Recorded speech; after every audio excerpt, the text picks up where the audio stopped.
this speech is there, and then which order you're in. Okay.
are ready to get started. So if you can make yourselves to your seats. We have refreshments here. Feel free to get up and have some cookies and water. Stay hydrated. And Mayor Barbara Foushee, we will welcome. Let's give her a hand as she comes to the microphone.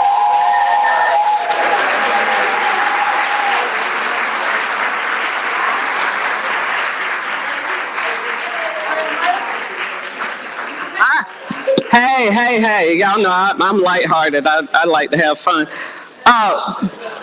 But first of all, welcome, everyone. I'm about to do a call and response because we're all America City, baby!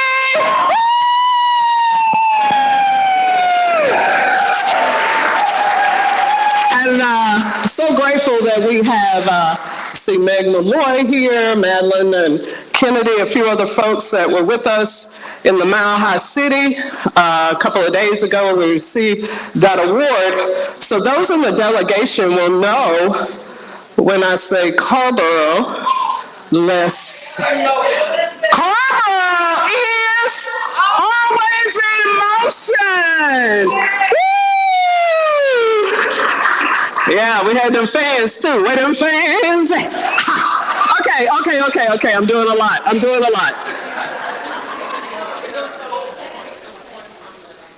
Oh, okay. Town Manager Tony, thank you. So we are now going to show the winning poem that went along with our video. I think we were the only municipality that had live audio with our video, and here it is.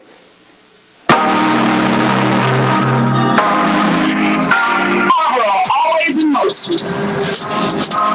We are Carrboro, North Carolina. Small mill town at the end of Chapel Hill. Green trees overlapping green trees. We have many voices and two foundations, racial equity and climate action. We are one of the most accepting communities in the South. 20,000 people call Carrboro home. I see my neighbors at the farmer's market, at my child's school, dancing Zumba outside town hall. I see them at the Second Friday Art Walk, at our festivals for poetry, for music, for film. Swaying at the Freight Train Blues concerts named for our very own legend, Elizabeth Trotter. We come together in community in so many ways. Tell our story. We are Carrboro in motion. We are bridge builders, bread sharers, weavers of art and music, color and language. We are singers, painters, and ice cream eaters. We are people of multiple abilities, people of all genders and pronouns. We are queer and straight. We are black and brown and white. We are historically black communities called Northside, Pine Knolls, Tin Top. We ride our free buses to work, to coffee, to grandma's for biscuits. Our town comes from racial segregation, but we fought and still fight for civil rights. We try to learn from our history, not erase it. We acknowledge it when truth plaques placed around town that tell the true story. We elected our first black woman mayor, and we have our first black woman town manager. We stand strong for equity. We are immigrants from many countries. We are El Centro Hispano. We are refugees from Syria, Afghanistan, Burma. We are on the historic lands of the Okanagan Band of the Saponi Nation. We are leaders addressing climate change, building green. We know the time to act for our planet is now. Tell our story. We are Carrboro in motion. We are Carrboro, moving forward in community, uplifting everyone, bringing all people in. Tell our story. Because Carrboro is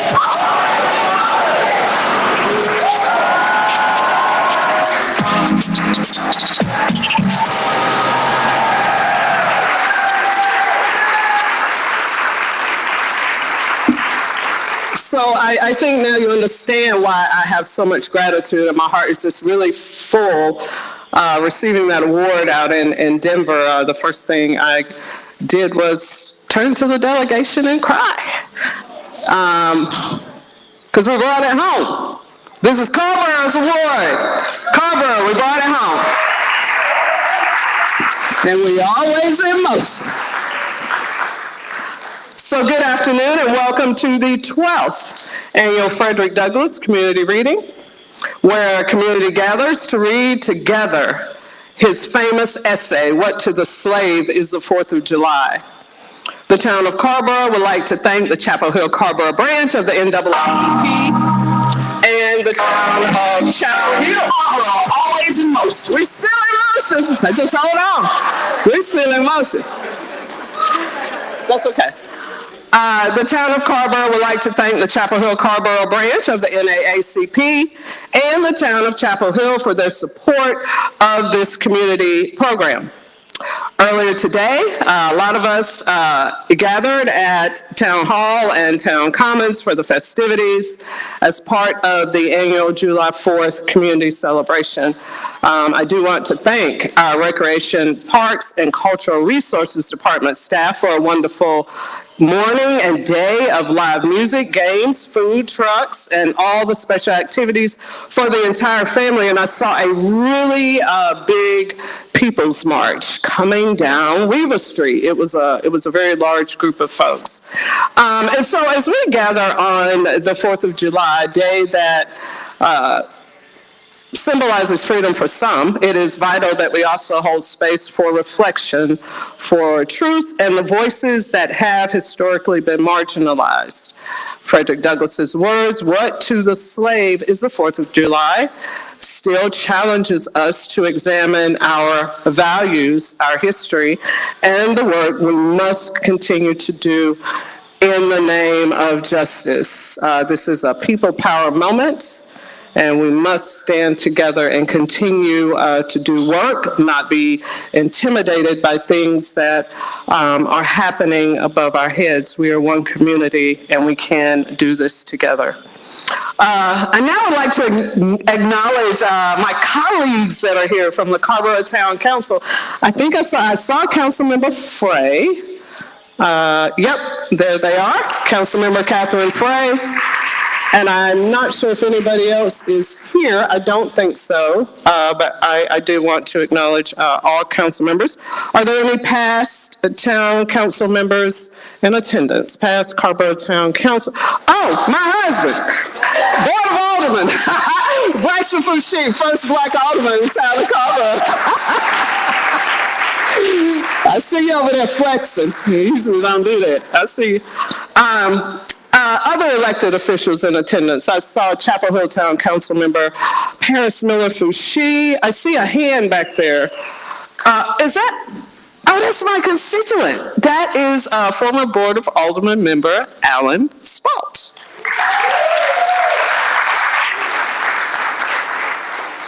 I see in the back Judge Allison Grind. She's in the very back.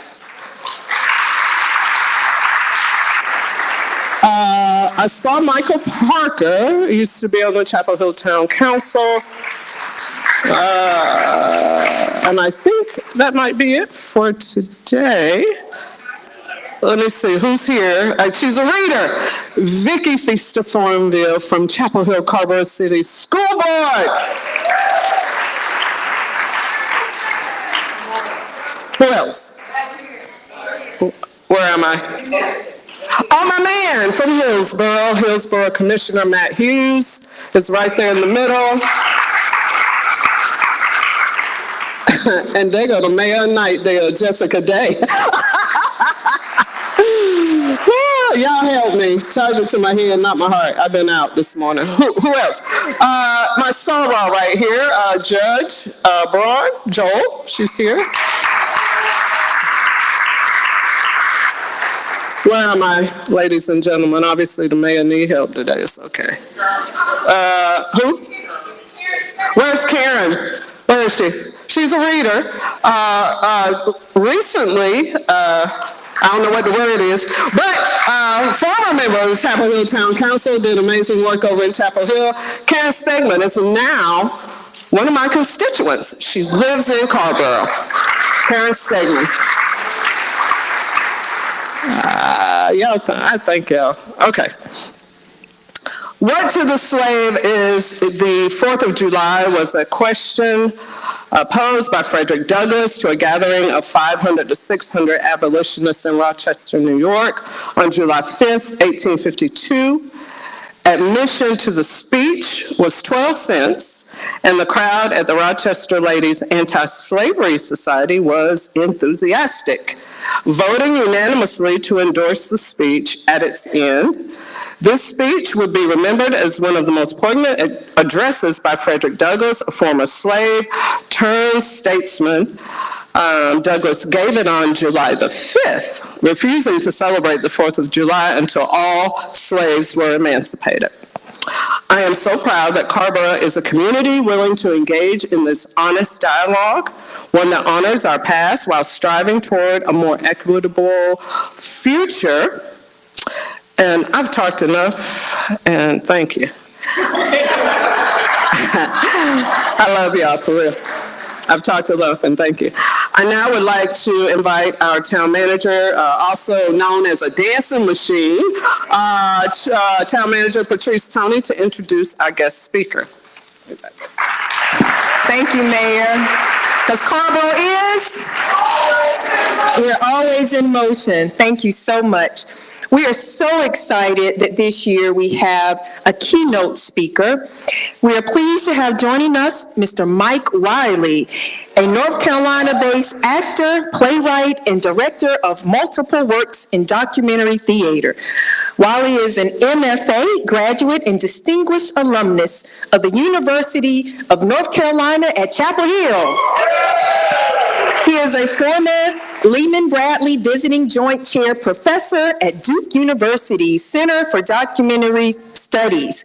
Wiley's overriding goal is expanding cultural awareness for audiences of all ages through dynamic portrayals based on pivotal moments in African American history.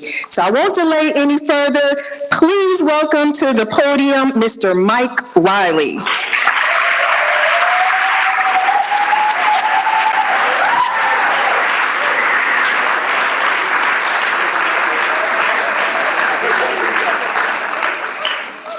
Thank you all, and thank you. And especially thank Madam Mayor for calling me, for reaching out, for asking me to do this. We live in fearful times. And if anything, the Honorable Frederick Douglass's words remind us, have we not always lived in fearful times? Be it the world, the nation, the neighborhood, or the neighbor. And if we are to live in fearful times, must we also live in fear? I nearly drowned in a public pool when I was 8 years old. I can still remember looking up through the silky blue water and fervently reaching towards the wispy white clouds scattering the midday sky. I could hear the gurgled, half-muted crooning of Kool and the Gang's Celebration each time I pierced the surface to scream for help. It was the summer of 1980. A heat wave had killed 1,700 people that July. It was the summer of Pac-Man, the Olympics, Ronald Reagan, and Little Wendell. Little Wendell, or Lewendell, as we called him, that's how we pronounced his name, Lewenda, was an 8-year-old, 4'5" high-diving phenom from the projects across the street. He could somersault, swan dive, backflip, corkscrew, whatever he couldn't do, we all imagined that he could. My older brother Ty would talk about Wendell incessantly on our long walks home from the pool that summer.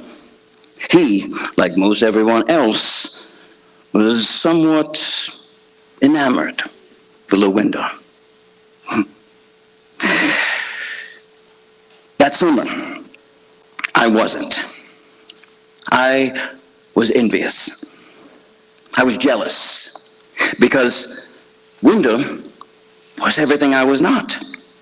While the 4'5" phenom was mastering the high dive, I was still mindlessly splashing away in 3 feet or less. The entire park would come to a halt when Wendell approached the boards.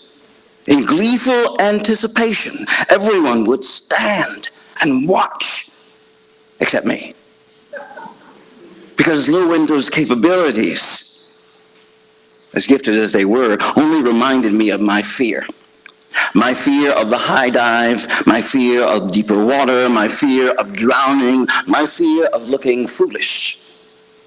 Now, we all have fears, and those fears vary in degree. Some are small and easy to admit to, while some are larger and harder to articulate, harder even to define.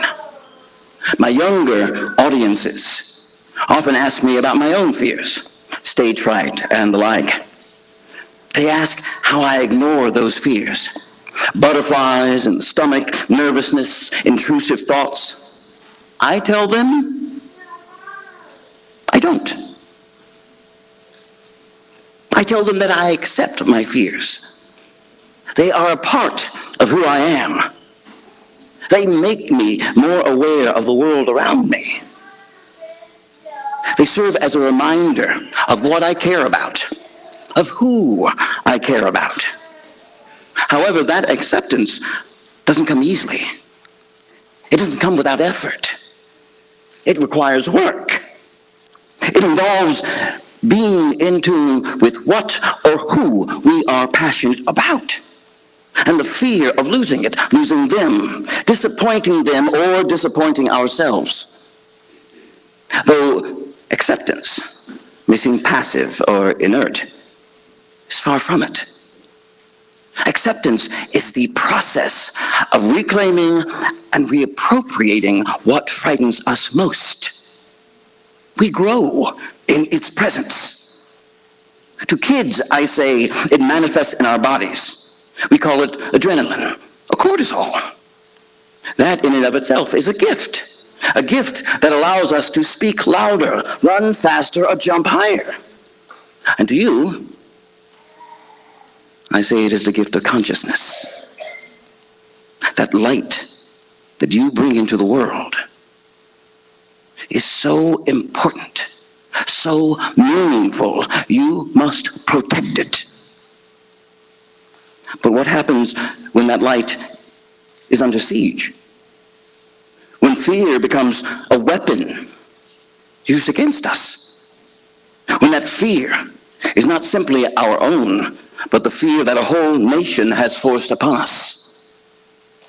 Frederick Douglass profoundly understood the paralyzing nature of fear, particularly in the context of oppression and the fight for freedom. His words illustrate how fear can immobilize us, preventing us from seeking liberation and asserting our rights. He argues that the fear of punishment and the societal consequences of defiance often kept enslaved individuals from escaping their bondage, often kept would-be abolitionists from advocating for their enslaved brethren. However, Douglass also emphasized that acknowledging fear is the first step toward overcoming it. As recognizing one's fear is the first step toward acknowledging it. Recognizing one's fear empowers individuals, you and me, to confront the oppressive systems that seek to control us. What, you might ask, is the difference between fear and phobia? Well, simply, fear is a normal human emotion that we feel in response to perceived threats. On the other hand, phobia is an intense, irrational, and persistent fear of a specific object or situation. While phobias can greatly affect daily life with avoidance behaviors and strong anxiety, fears are usually manageable and can even help us and keep us safe by alerting us to potential dangers. Let me make it simple. A pre-op nurse, when asking me questions prior to a surgery, once made this conundrum a little clearer for me. She was asking me about my allergies. So I told her I had an allergy to iodine, shellfish. I told her I had an allergy to cat dander. And then I told her about my allergy to the steroid prednisone. Now she cocked her head and she squinted at me and she slowly said, "Prednisone? How does prednisone affect you?" And I said with the straightest of faces, "It gives me hiccups." She then proceeded to inform me with the straightest face, "Oh, sugar, that's not an allergy. That's a sensitivity. The things that we are sensitive to may make us uncomfortable, but they will not kill us. The world will not come crashing down around us. Some embarrassment from hiccups, yes. And whatever hiccups arise along the way will eventually disappear with the courage to make it so." Now, Douglass exemplified courage by challenging that peculiar institution, by challenging white supremacy, by challenging the unkept promise of Independence Day, and advocating for the rights of all oppressed people. He believed that the path to freedom required not only acknowledging fear, but also the determination to rise above it. Douglass's own journey from slavery to freedom serves as a testament to the power of resilience and the necessity of confronting one's fears by speaking out against injustice and inspiring others to do the same. He demonstrated that overcoming fear is a crucial method for achieving personal and collective liberation. His call for action resonates with those who grapple with their fears, urging them to act in pursuit of justice and equality. And yes, that takes courage and faith. About 19 or 20 years ago, I was presenting my play, Darhi, the story of Emmett Till, for the first time in the Mississippi Delta. For those who have never been, understand that the Mississippi Delta is quite literally a dark place, filled with country back roads, no streetlights, cotton fields, the incessant sound of cicadas, and a history of brutality. My first stop was Coahoma College, just up the road from where the men who killed Emmett Till were tried and acquitted. Just a stone's throw away from where he himself was killed. My host were a couple of older, lovely church ladies. I told them that after that day's performance, I wanted to visit the store where Emmett allegedly whistled at Carolyn Bryant.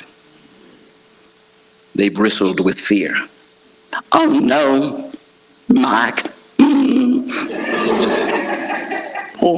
Oh, you don't want to do that. No, Mike." I assured them that I did. They reluctantly agreed to drive me in their minivan to the notorious site. When we got there, dusk had just ended, and night was falling, and the aforementioned darkness of Mississippi was now stretching across the Delta. My host were paralyzed with fear, because once we pulled in front of the now dilapidated old country store, I kind of surprised them by asking them, could I jump out and grab a brick from the building's foundation. "Oh, Mike, you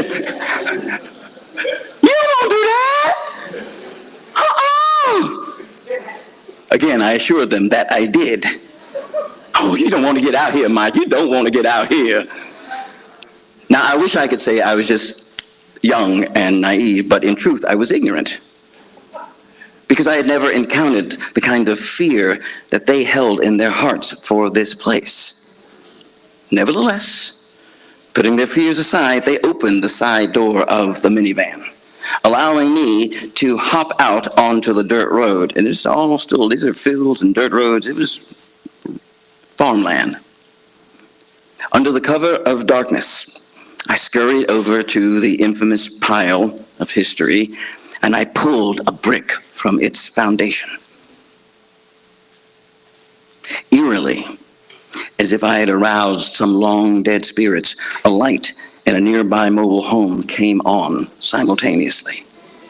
The ladies in the van were now petrified and yelling for me to get back in the van, Mike!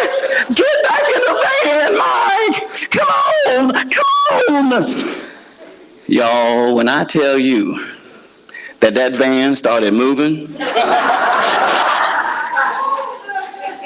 before I got into it, I am not joking. The side door was open and the van was moving. Get in the car, Mike! I had to do my best Bo Luke Duke and jump into the side door of that van as it was moving away from that store. Dogs barked.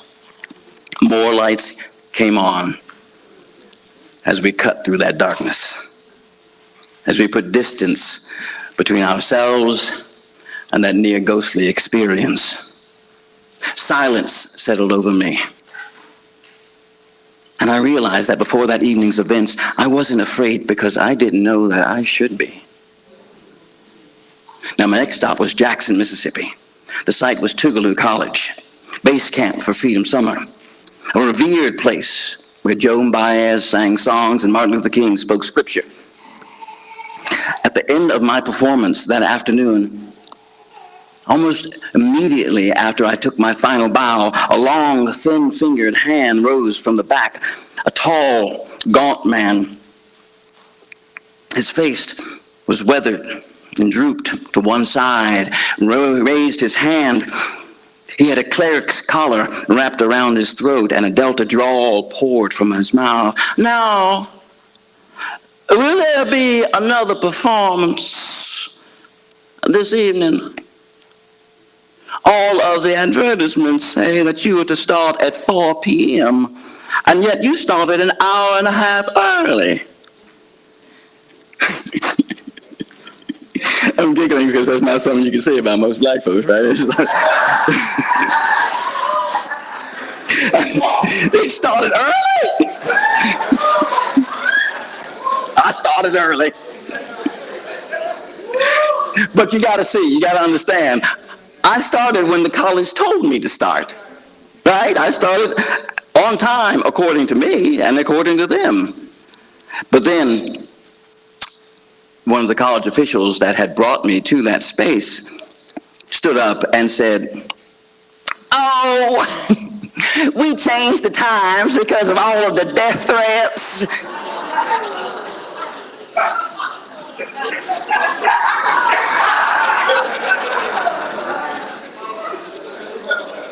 Ain't nobody tell me about the death threats. You think of the one person that would need to know about the death threats to be the one person on stage. Once again, I would have been afraid that day, but once again, I didn't realize that I was supposed to be. Now, I could leave that story there, make it seem like I was somehow brave for just being naive. But I can't, and I won't, because you need to know who that pastor was that stood up in the back, who raised that thin hand and asked that question. He's a man you won't read about in most history books. And as far as I know, there are no statues erected in his honor, and he seems to prefer it that way. That's not to say there shouldn't be, because that man was the Reverend Edwin King. Reverend King marched with Medgar Evers. Reverend King marched with Martin Luther King and Bob Moses and John Lewis. Reverend King stood beside Fannie Lou Hamer as a founding member of the Mississippi Freedom Democratic Party. Edwin King had been beaten so brutally throughout his life, his face sagged and his voice sounded hollow.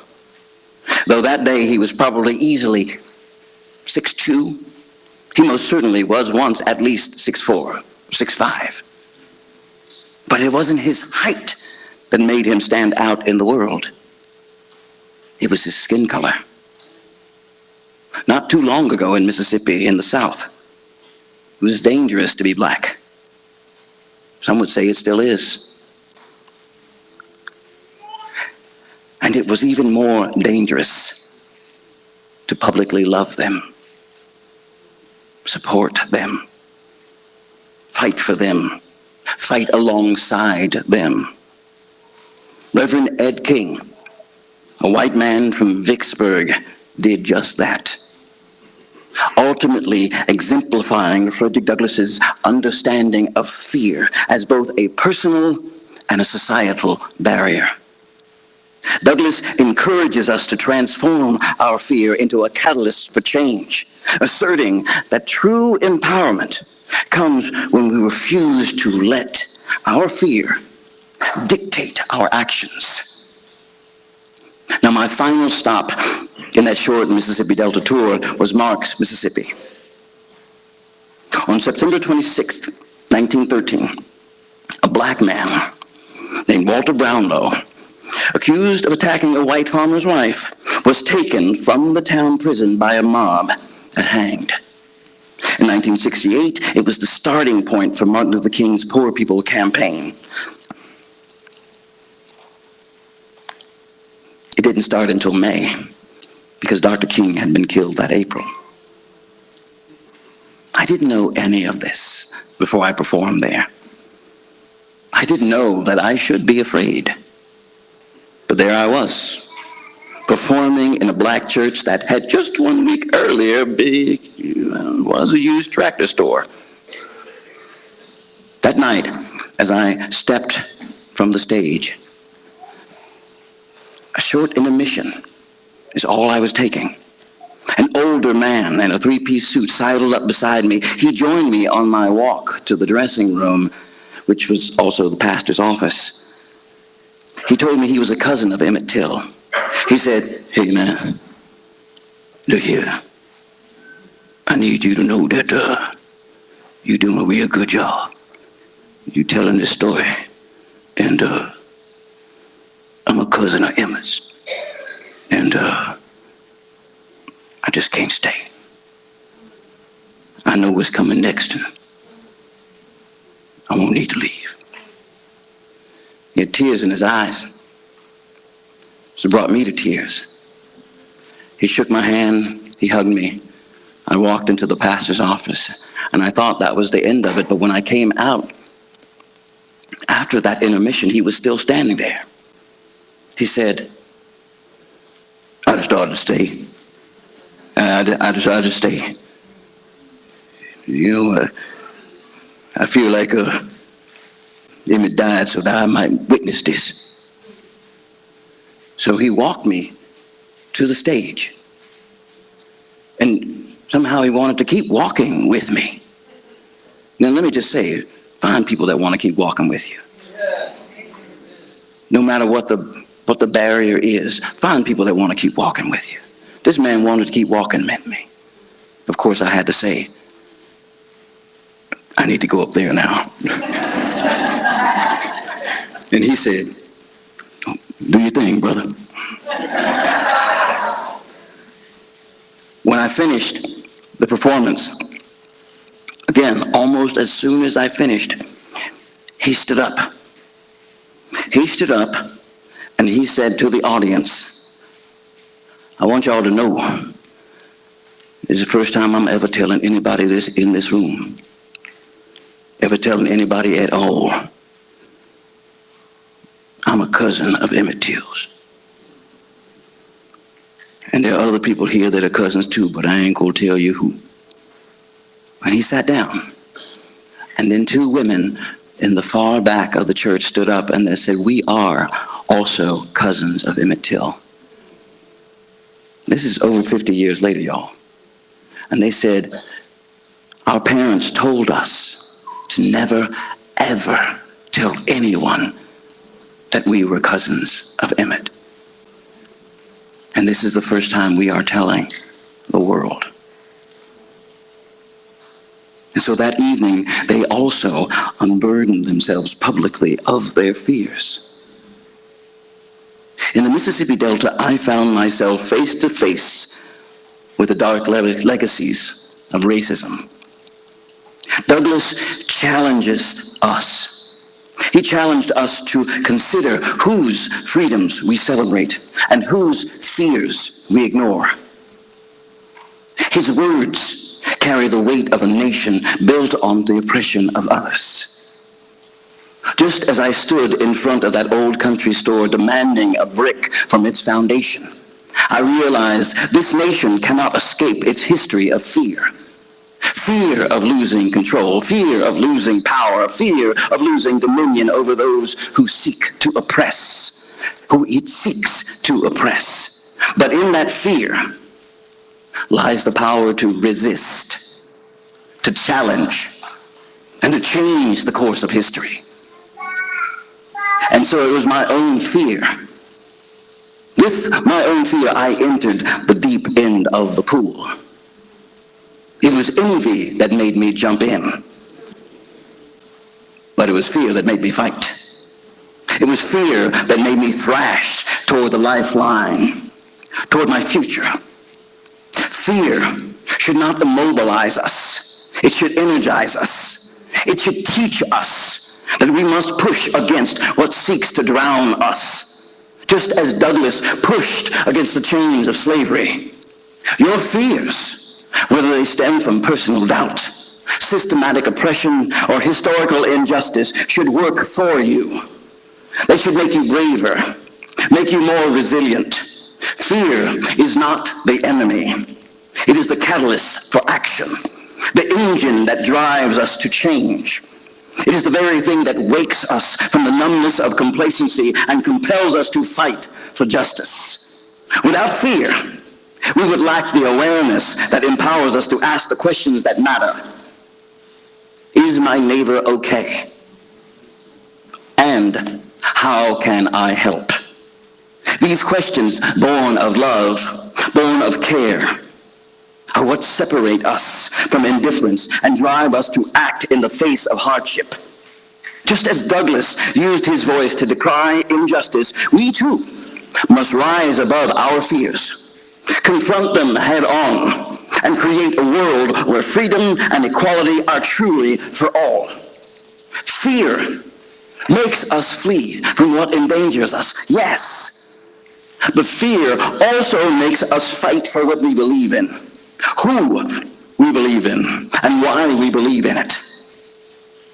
In the end, my time in the pool that summer taught me that our fears are not a sentence to live in paralysis, but rather an invitation to live boldly. It is in the most frightening moments that we find our strength. And in the collective struggle against oppression, we find the courage to rise together. Thank you all.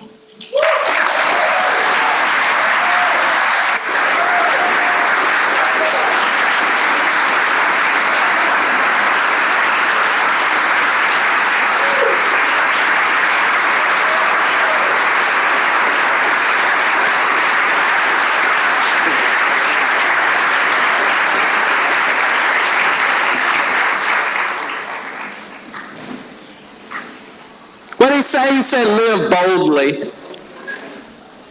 Live boldly. Thank you so much, Mr. Wiley. A very powerful message. And we appreciate you taking time from your family and your life to spend time with us here in Carrboro this afternoon. We thank you for that. So it is now time for our community reading.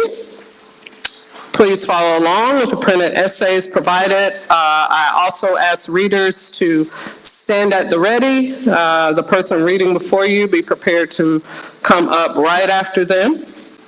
We would have begun with U.S. Congresswoman Barbara Foushee. She got hung up in D.C. Y'all know the story, and missed her flight. So she was unable to join us for probably the first time ever. But that just shows you how strangely the times are. So you get to start with your mayor.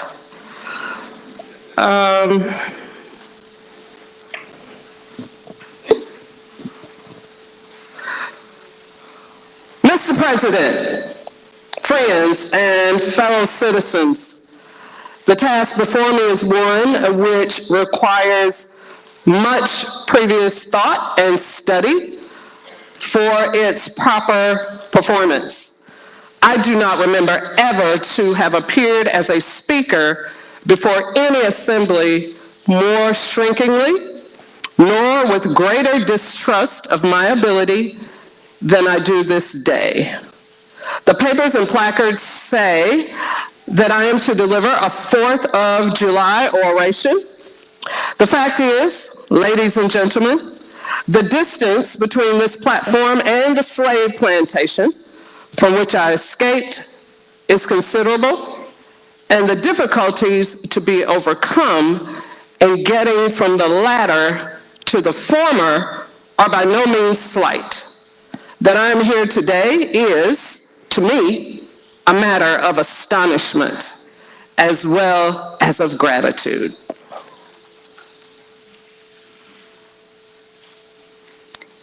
This, for the purpose of this celebration, is the 4th of July. It is the birthday of your national independence and of your political freedom. This, to you, is what the Passover was to the emancipated people of God. It carries your minds back to that day and to the act of your great deliverance. This celebration also marks the beginning of another year of your national life and reminds you that the Republic of America is now 76 years old. I am glad, fellow citizens, that your nation is so young. You are, even now, only in the beginning of your national career, still lingering in the period of childhood. I repeat, I am glad to this so. There is hope in the thought, and hope in much needed, under the dark clouds which lower above the horizon.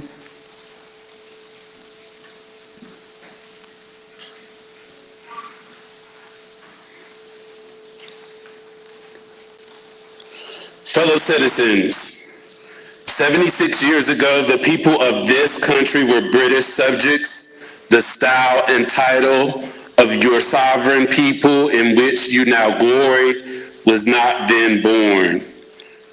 You were under the British crown. Your fathers esteemed the English government as their home government, England as the fatherland, although in considerable distance from your home, imposed in the exercise of its parental prerogatives upon its colonial children such restraints, burdens, limitations, as in its mature judgment it deemed wise, right, and proper.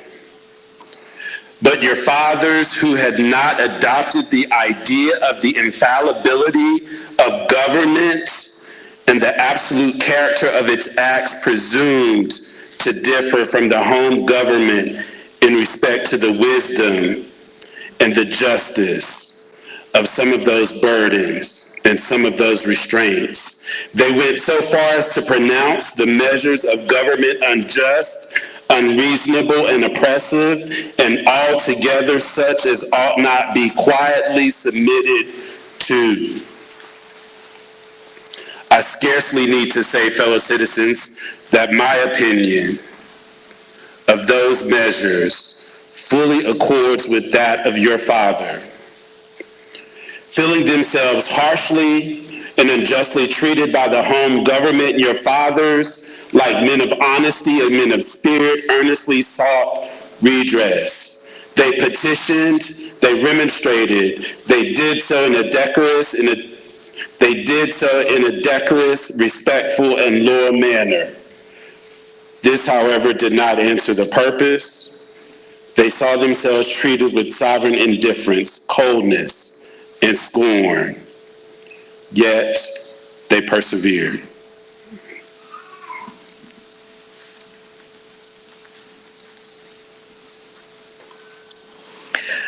Oppression makes a wise man mad. Your fathers, because of restless under this treatment, They felt themselves the victims of grievous wrongs, wholly incurable in their colonial capacity. With brave men, there is always a remedy for oppression. Just here, the idea of a total separation of the colonies from the crown was born. It was a startling idea, much more so than we, at this distance of time, regard it. The timid and the prudent of that day were, of course, shocked and alarmed by it. Their opposition to the then dangerous thought was earnest and powerful, but amid all their terror and affrighted vociferations against it, the alarming and revolutionary idea moved on, and the country with it. On the 2nd of July, 1776, the old Continental Congress, to the dismay of the lovers of ease and the worshipers of property, clothed that dreadful idea with all the authority of national sanction. They did so in the form of a resolution. We seldom hit upon resolutions drawn up in our day whose transparency is at all equal it. Resolved that these united colonies are, and of right, ought to be free and independent states, that they are absolved from all allegiance to the British Crown.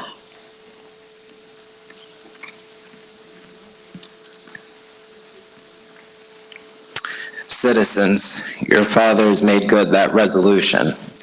They succeeded, and today you reap the fruits of their success.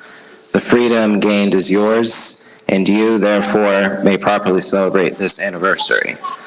The 4th of July is a great fact that in your nation's history, the very ring bolt in the chain of your yet underdeveloped destiny. Pride and patriotism, not less than gratitude, prompt you to celebrate and to hold it in perpetual remembrance. I have said that the Declaration of Independence is the ring bolt to the chain of your nation's destiny, so indeed I regard it. The principles contained in that instrument are saving principles. Stand by those principles, be true to them on all occasions, in all places, against all foes, and at whatever cost.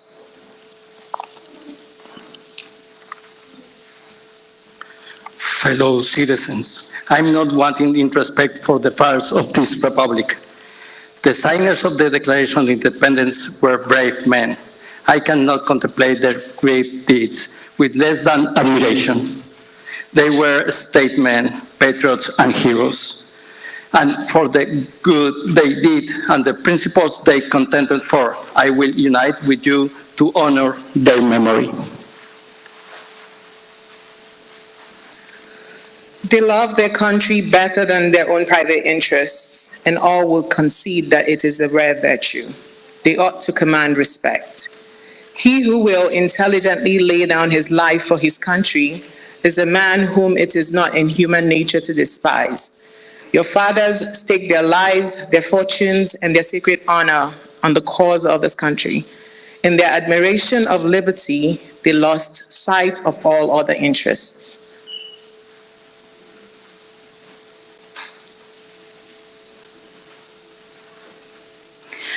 They were peacemen, but they preferred revolution to peaceful submission to bondage.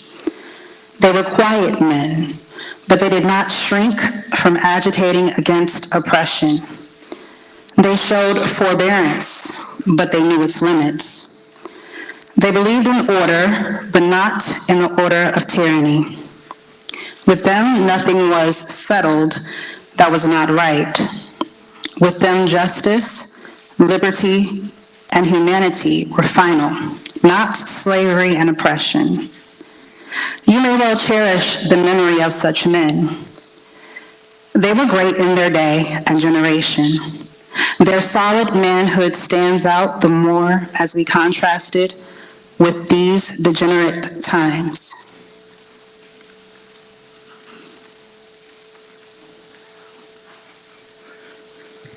How How circumspect, exact, and proportionate were all their movements.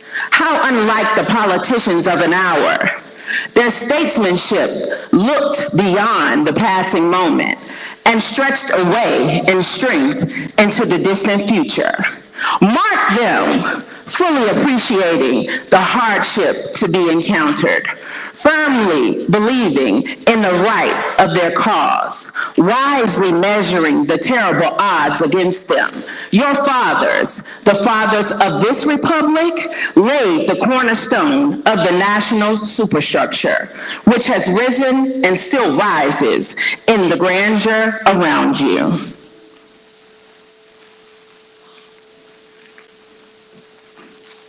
Of this fundamental work, this day is the anniversary. Our eyes are met with demonstrations of joyous enthusiasm. The causes which led to the separation of the colonies from the British Crown have never lacked for a tongue. They have all been taught in your common schools, narrated at your firesides, unfolded from your pulpits, and thundered from your legislative halls, and are as familiar to you as household words. They form the staple of your national poetry and eloquence. I leave, therefore, the great deeds of your fathers to others. My business, if I have any here today, is with the present. The accepted time with God and His cause is the ever-living now. We have to do with the past only as we can make it useful to the present and to the future. Now is the time, the important time. Your fathers have lived, died, and have done their work, and have done much of it well. You live and must die, and you must do your work. You have no right to enjoy a child's share in the labor of your fathers, unless your children are to be blessed by your labors. You have no right to wear out and waste the hard-earned fame of your fathers to cover your indolence.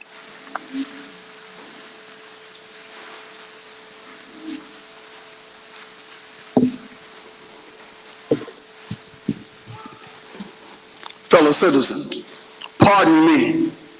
Allow me to ask, why am I called upon to speak here today? What have I or those that I represent to do with your national independence? Are the great principle of political freedom and of natural justice embodied in the Declaration of Independence extended to us? And am I therefore called upon to bring our humble offering to the national altar and to confess the benefits and express devout gratitude for the blessings resulting from your independence to us? I would to God, both for your sakes and ours, that an affirmative answer could be gratefully returned to these questions. Then would my task be light and my burden easy and delightful. But such is not the state of the case. I say it with a sad sense of the disparity between us. I am not included with the pearls of this glorious anniversary of your high independence. Only reveals the immeasurable distance between us. The blessing in which this day rejoice are not enjoyed in common. The rich inheritance of justice, liberty, independence, and prosperity bequeathed by your father is shared by you and not by us. The sunlight that brought life and healing to you have brought strife and death to me. This 4th of July is yours, not mine. You may rejoice, I must mourn. To drag a man in feathers to the grand illuminated temple of liberty and call upon him to join you in joyous anthems, where in human mockery and sacrilegious irony. Do you mean, citizen, to mock me by asking me to speak this day.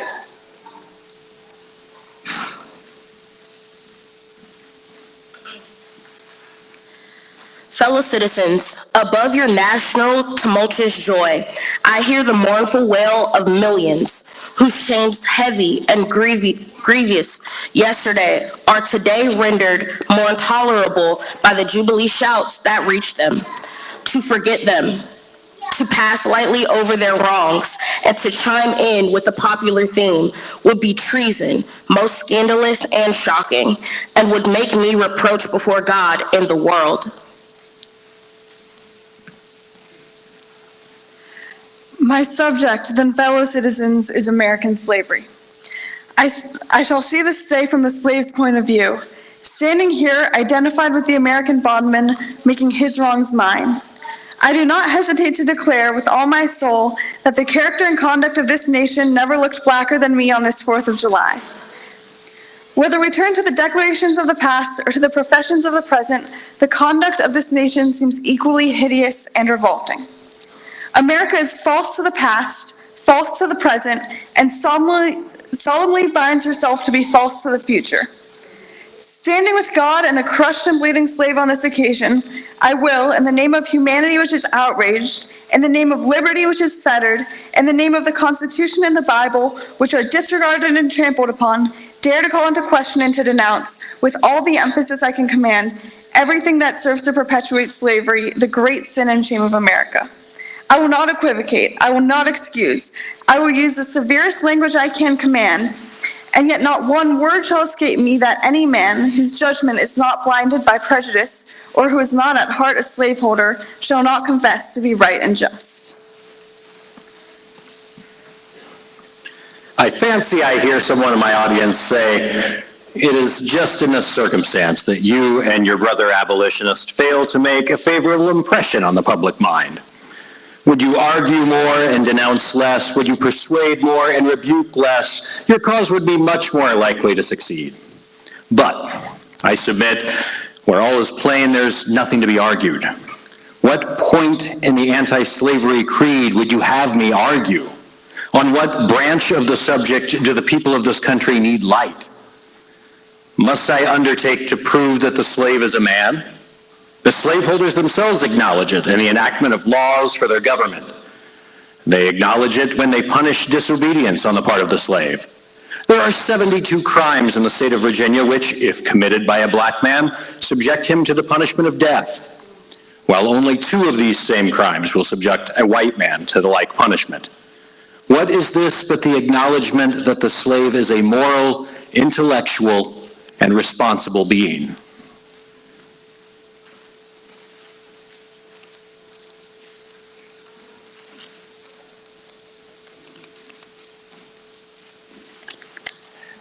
Southern statute books are covered with enactments forbidding, under severe fines and penalties, the teaching of the slave to read or write.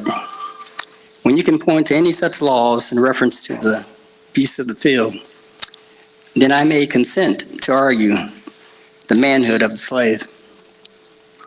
When the dogs in the streets, when the fowls in the air, when the cattle on your hills, when the fish of the sea and the reptiles that crawl, shall I be unable to distinguish the slave from the brute, then I will argue with you that the slave is a man. Is it not astonishing that while we are plowing, planting, reaping, using all kinds of mechanical tools, erecting houses, constructing bridges, building ships, working metals of brass, iron, copper, silver, and gold, that we are reading, writing, ciphering, acting as clerks, merchants, and secretaries, having among us lawyers, doctors, ministers, poets, authors, editors, orators, and teachers, that while we are engaged in all manners of enterprises common to other men, digging gold in California, capturing the whale in the Pacific, feeding sheep and cattle on your hillside, living, moving, acting, thinking, planning, living as families as husbands, wives, and children, and above all, confessing and worshiping the Christian's God, and looking hopefully for life and immortality beyond the grave. We are called upon to prove we are men. Would you have me argue that man is entitled to liberty? That he is the rightful owner of his own body? You have already declared it. Must I argue the wrongfulness of slavery? Is it to be settled by the rules of logic and argumentation as a matter beset with great difficulty, involving a doubtful application of the principle of justice, hard to be understood? How should I look today in the presence of Americans to show that men have a natural right to freedom? To do so would be to make myself ridiculous and to offer an insult to your understanding. There is not a man beneath the canopy of heaven that does not know that slavery is wrong for him.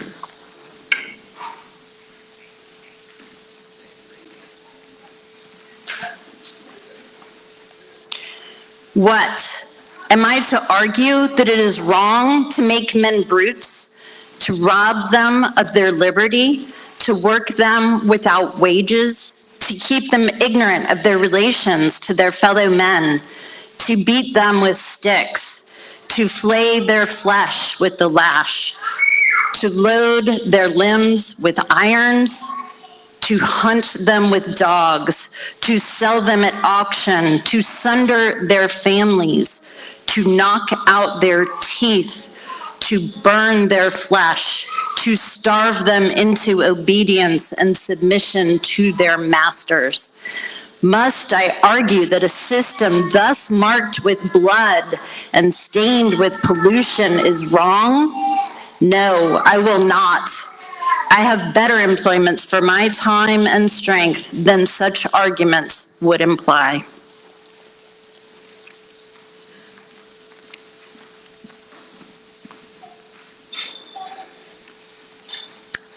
What then remains to be argued? Is it that slavery is not divine, that God did not establish it, that our doctors of divinity are mistaken? There is blasphemy in that thought. That which is inhuman cannot be divine. Who can reason on such a proposition? I cannot. The time of such an argument is past. At a time like this, scorching irony, not convincing argument is needed. Oh, had I the ability and could I reach the nation's ear, I would today pour out a fiery stream of biting ridicule, blasting reproach, withering sarcasm, and stern rebuke. For it is not light that is needed, but fire. It is not a gentle shower, but thunder. We need the storm, the whirlwind, and the earthquake. The feeling of the nation must be quickened. The conscience of the nation must be roused. The propriety of the nation must be startled. The hypocrisy of the nation must be exposed. And its crimes against God and man must be proclaimed and denounced.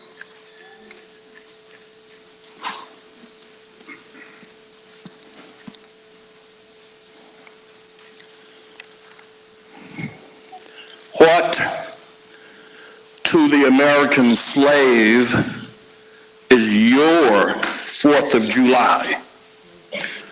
I answer, a day that reveals to him more than all other days in the year the gross injustice and cruelty to which He is the constant victim.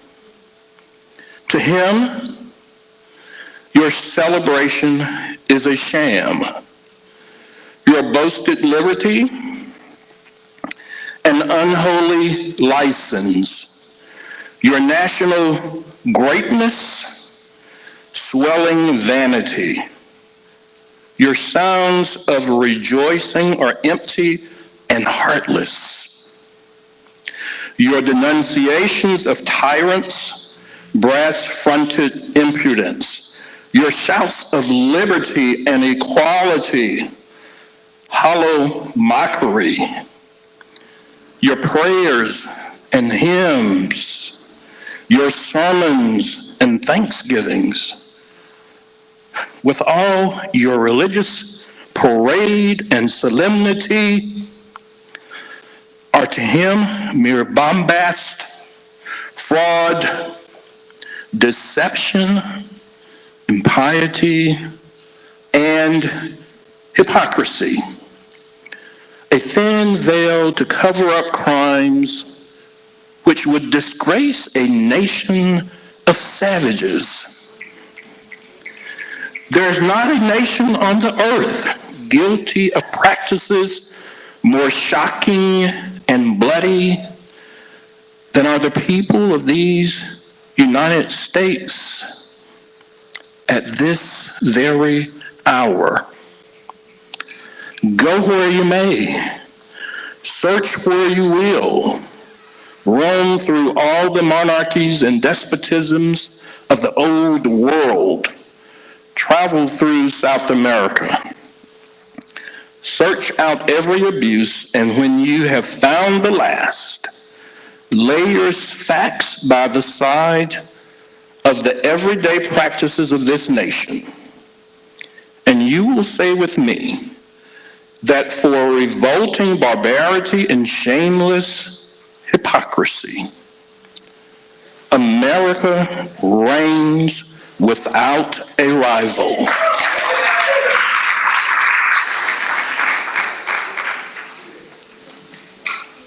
Take the American slave trade, which we are told by the papers is especially preposterous just now, as the price of men was never higher, which is carried out by all the large towns and cities in one half of this confederacy. This trade is one of the peculiarities of American institutions. In several states, this trade is the chief source of wealth. It is called the internal slave trade, in order to divert from the horror which the foreign slave trade is contemplated. The foreign slave trade has long since been denounced by this government as piracy, as an execrable traffic. To arrest it, this nation keeps a squadron at immense cost on the coast of Africa. Everywhere in this country, it is safe to speak of this foreign slave trade as a most inhumane traffic, opposed alike to the laws of God and of man. It is, however, a notable fact that while so much execration is poured out by Americans upon those engaged in the foreign slave trade, the men engaged in the slave trade between the states pass without condemnation, and their business is deemed honorable.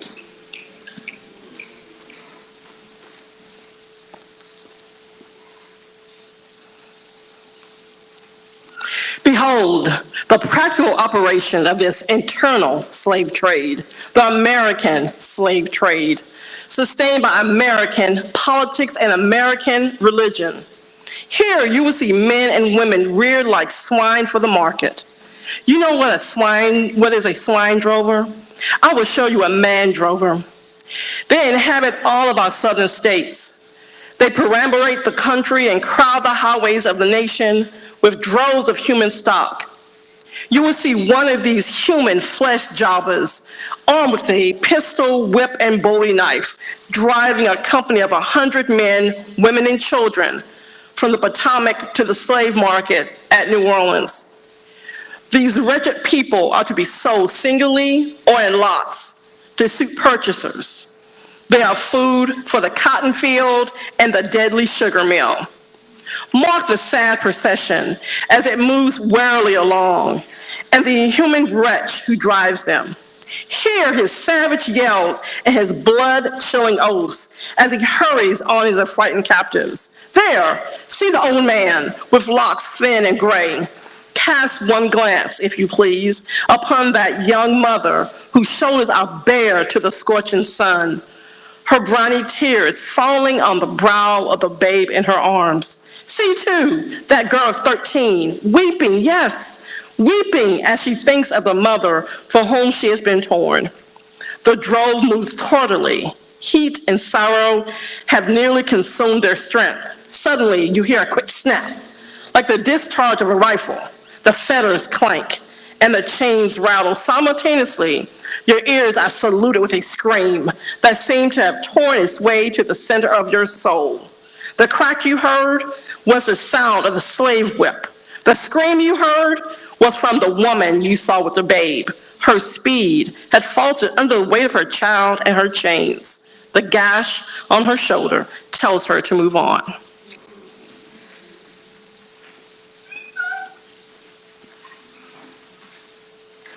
Follow this drove to New Orleans. Attend the auctions. See men examined like horses. See forms of women rudely and brutally exposed to the shocking gaze of American slave buyers. See this drove sold and separated forever. And never forget the deep and sad sobs that arouse from the scattered multitude. Tell me, citizens, where, under the sun, can you witness a spectacle more fiendish and shocking? Yet this is but a glance at the American slave trade as it exists in this moment in the ruling part of the United States.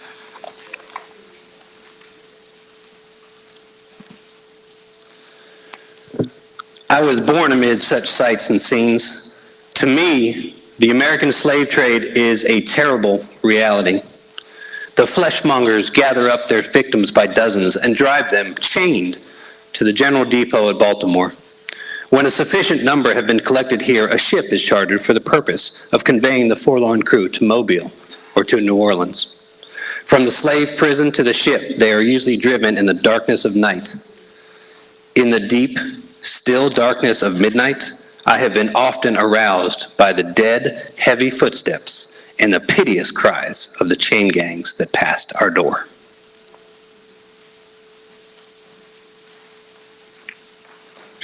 Fellow citizens, this murderous traffic is today in active operation in this boasted republic.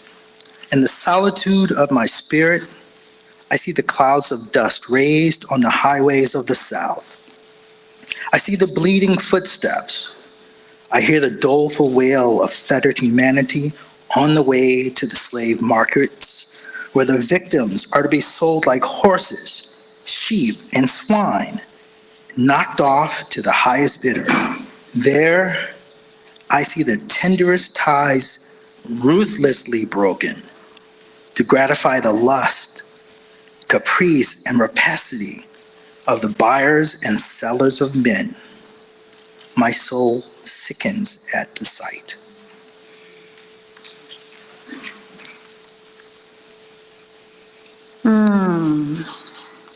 But a still more inhuman, disgraceful, and scandalous state of things remains to be presented by an act of the American Congress, not yet 2 years old.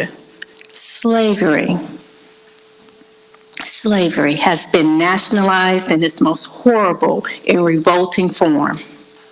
Mason-Dixon's line has been obliterated. New York has become Virginia. And the power to hold, hunt, and sell men, women, and children as slaves remains no longer a mere state institution, but is now an institution of the whole United States.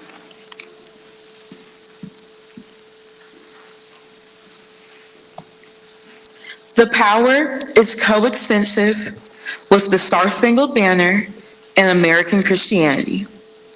Where these go, may also go the merciless slave hunter. Where these are, man is not sacred. He is a bird for the sportsman's gun. By that most foul and fiendish of all human decrees, the liberty and person of every man are put in peril. Your broad Republican domain is hunting ground for men.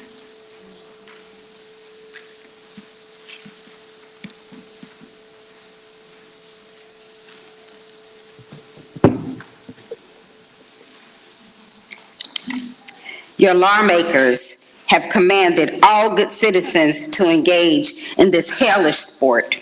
Your president, your secretary of state enforce as a duty you owe to your free and glorious country and to your God that you do this accused thing.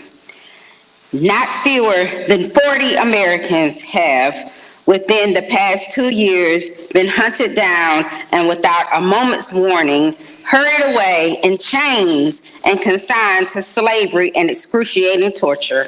Some of these have had wives and children dependent on them for bread, but of this no account was made. The right of the hunter to his prey stands superior to the right of the marriage and to all rights in this republic, to the rights of God included. For Black men, there is neither law nor justice, nor humanity nor religion.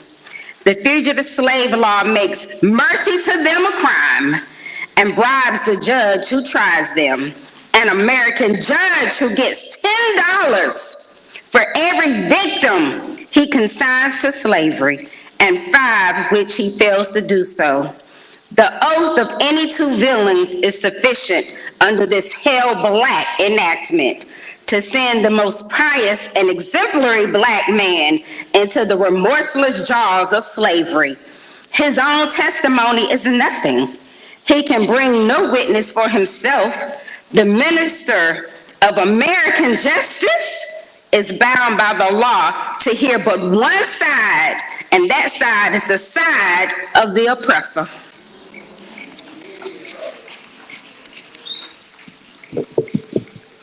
Let this damning fact be perpetually told. Let it be thundered around the world that in tyrant-killing, king-hating, people-loving, democratic Christian America, the seats of justice are filled with judges who hold their offices under an open and palpable bribe and are bound in deciding in the case of a man's liberty to hear only his accusers. In glaring violation of justice, in shameless disregard of the forms of administering law, in cunning arrangement to entrap the defenseless, and in diabolical intent, this fugitive slave law stands alone in the annals of tyrannical legislation.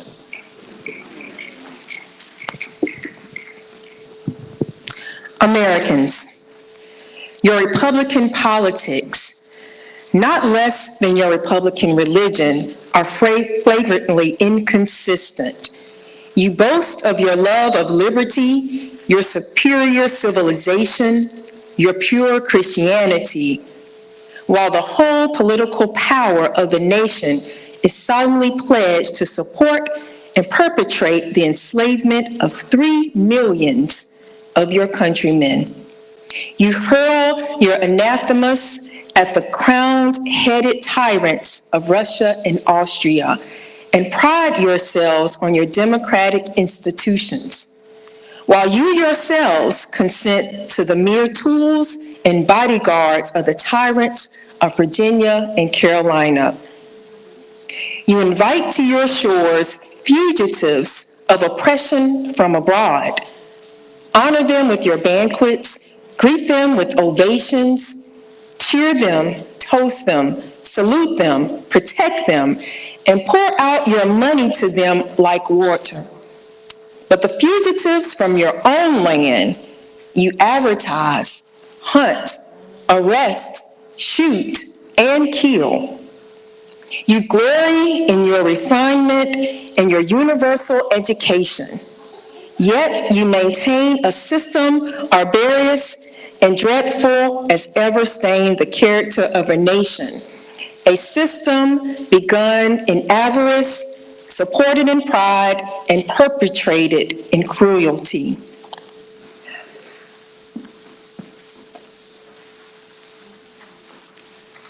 You shed tears over fallen Hungary and make the sad story of her wrongs the theme of your poets, statesmen, and orators, till your gallant sons are ready to fly to arms to vindicate her cause against the oppressor.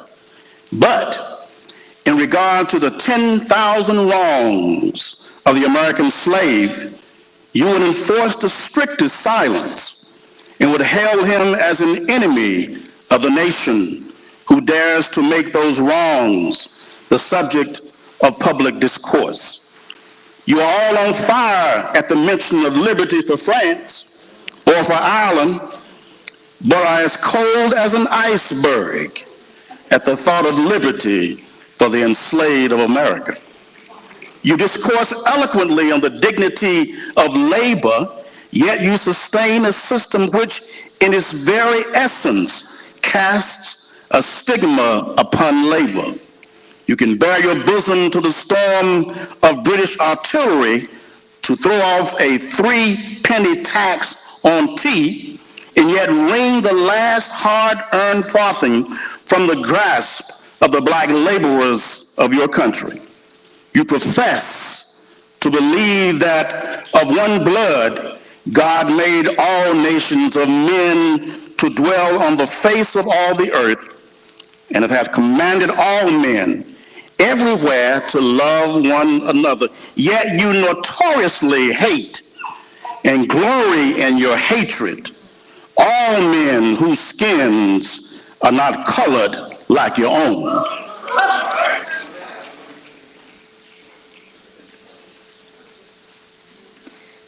You declare before the world and are understood by the world to declare that you hold these truths to be self-evident, that all men are created equal and are endowed by their Creator with certain inalienable rights, and that among these are life, liberty, and the pursuit of happiness.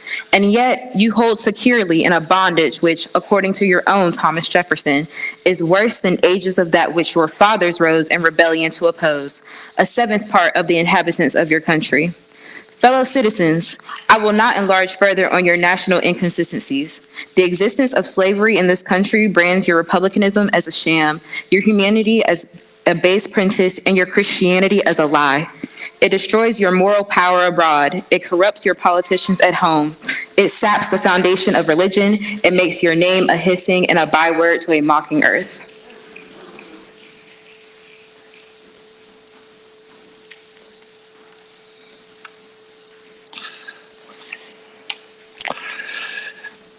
It is the antagonistic force of your government, the only thing that seriously disturbs and endangers your union. It fetters your progress. It is the enemy of improvement, the deadly foe of education. It fosters pride. It breeds insolence. It promotes vice. It shelters crime. It is the curse of the earth that supports it. And yet you cling to it as it were the sheet anchor of all of your hopes. Be warned, a horrible reptile is coiled up in your nation's bosom. The venomous creature is nursing at the tender breast of your youthful republic. For the love of God, tear away and fling from the hideous monster, and let the weight of 20 crush destroy it forever. But it is answered in reply to all of this that precisely what I have now denounced is in fact guaranteed and sanctioned by the Constitution of the United States, that is the right to hold and to hunt slaves is a part of that Constitution framed by the illustrious fathers of this republic. Then I dare to affirm, notwithstanding all I've said before, your fathers, instead of being the honest men I have before declared them to be, were the veriest impostors that ever practiced on mankind. This is the inevitable conclusion, and from it there is no escape. But I differ from those who charge this baseness of the framers of the Constitution of the United States. It is a slander upon their memory. At least, so I believe, have, as I think, fully and clearly vindicated the Constitution from any design to support slavery for an hour.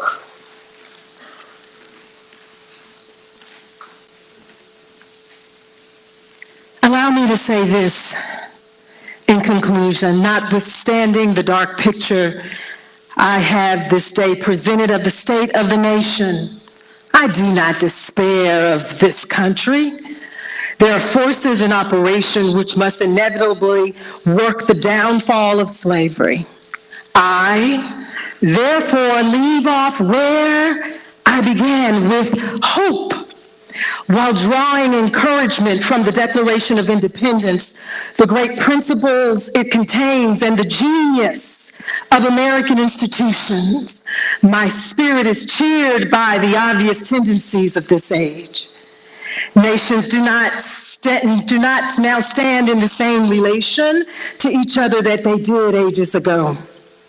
No nation can now shut itself up from the surrounding world and trot round in the same old path of its fathers without interference. The time was when such could be done, but a change has now come over the affairs of mankind. Walled cities and empires have become unfashionable. The arm of commerce has borne away the gates of the strong city. Intelligence is penetrating the darkest corners of the globe. Wind, steam, and lightning are its chartered agents. Oceans no longer divide, but link nations together. From Boston to London is now a holiday excursion. Space is comparatively annihilated. Thoughts expressed on one side of the Atlantic are distinctly heard on the other. In the fervent aspirations of William Lloyd Garrison, I say, and let every heart join in saying it, all Godspeed, the day when human blood shall cease to flow. In every clime be understood the claims of human brotherhood, and each return for evil good, not blow for blow. That day will come, all feuds to end, all change to a faithful friend, each foe.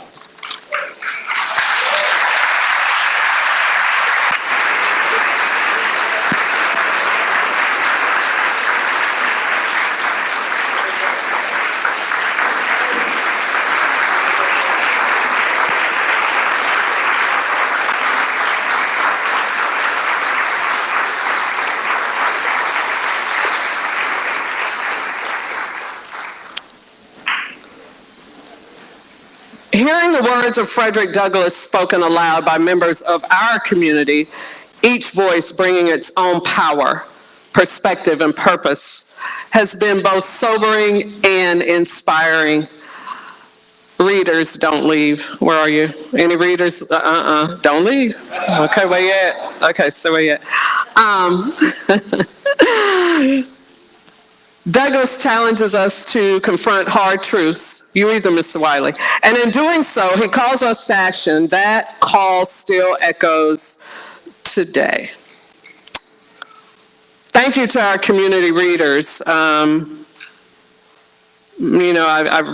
reached out to each one of you, asked you to come and read. And just grateful. The readers come from across our community. And just really grateful that you have been here with us this afternoon.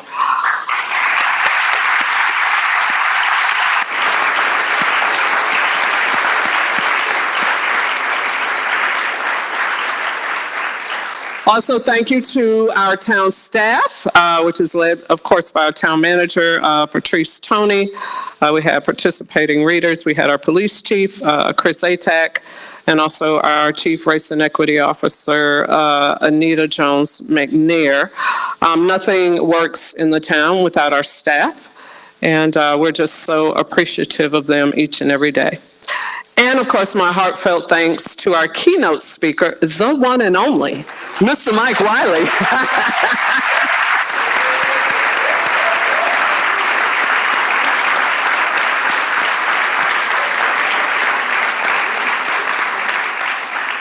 Your dynamic presence and powerful storytelling brought depth, it brought urgency and heart to this gathering. You reminded us that history is not just behind us, it lives within us, and it shapes the choices we make moving forward. We appreciate you.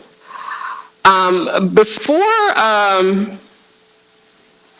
I cut out, what time is it? It is 3:33, so I'm going to say what little I have to say left here. And, we should give people our flowers. We enjoy this event every single year. This is the 12th year.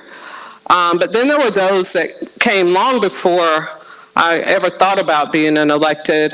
And I'm going back to former Carrboro Mayor Lydia Lavelle and also Mr. James Williams. This is their brainchild. And we're riding on the waves of that important history in Carrboro. So I'm going to, I got a hook over here, Mr. Williams. I'm going to invite you here to, Mr. Williams, he's real smart. He's versed in history.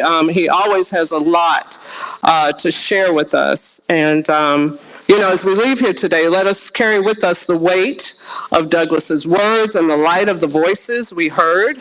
Let us remain committed to equity, to truth and justice, not just in ceremony, but in action. And so this program has been live streamed on the Town of Carrboro's YouTube channel. Please share it with your friends, and I thank you for showing up and speaking out and being a part of Carrboro's ongoing journey. I did want to invite Mr. Williams for a few minutes here. I got a hook over here, Mr. Williams. I love you, but I do want to invite Mr. Williams to the microphone to say a few words if you would like to come. Now, if you do not, we will close, but I think people expect you to come. So bring it on in, James Williams. Thank you. Thank you, Mayor. And thank you, again, Mike, for that wonderful speech. And of course, our readers. I didn't know that I was going to be making comments, so I don't have anything prepared to say, but I will say this. When we, and I've said before, I hope this community, with this speech, it is a call to action, really. And it's certainly one that's needed at this moment, at this time. But with everything that this moment that we're in, with so many challenges, and I tell people there's nothing that we are confronted with today that Frederick Douglass has not spoken about, has not written about. And the one thing that I'm somewhat disappointed, I'm hoping that this community, speaking broadly, so I'm not just talking Carrboro, I'm talking Chapel Hill, I'm talking Orange County, that we can begin to look at some of his other works. He made over 2,000 speeches. Right now, one of the major issues confronting this country is this war on immigrants. And we don't know how wide that net is gonna be cast, okay? The man is already talking about sending even citizens into some of these gulags. And so, but here again, Frederick Douglass spoke to this question of of immigration and belonging. One of his speeches, Composite Nation, was about that very subject.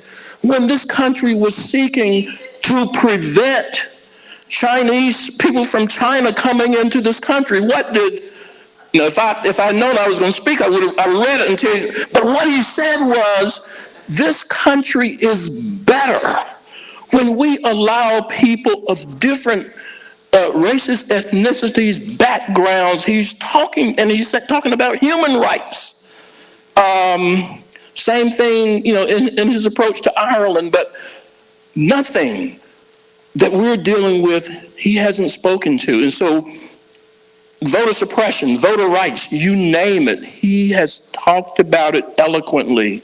And so my hope is that we can figure out a way to begin to engage in some of his other works. And I've approached, some local officials in both Chapel Hill and Carrboro and Orange County about ways to do that. So maybe if some of you all will let them know that that's something that we would like to see happen, maybe we can make it happen. So I think being mindful of the time, and I don't want the mayor to use her hook, so I'll leave it there. But thank you so much.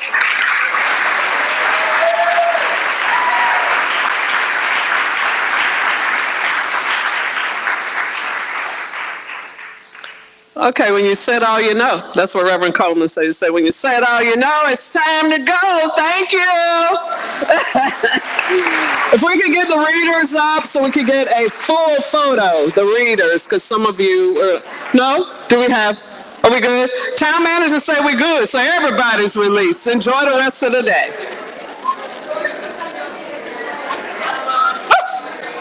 Hey,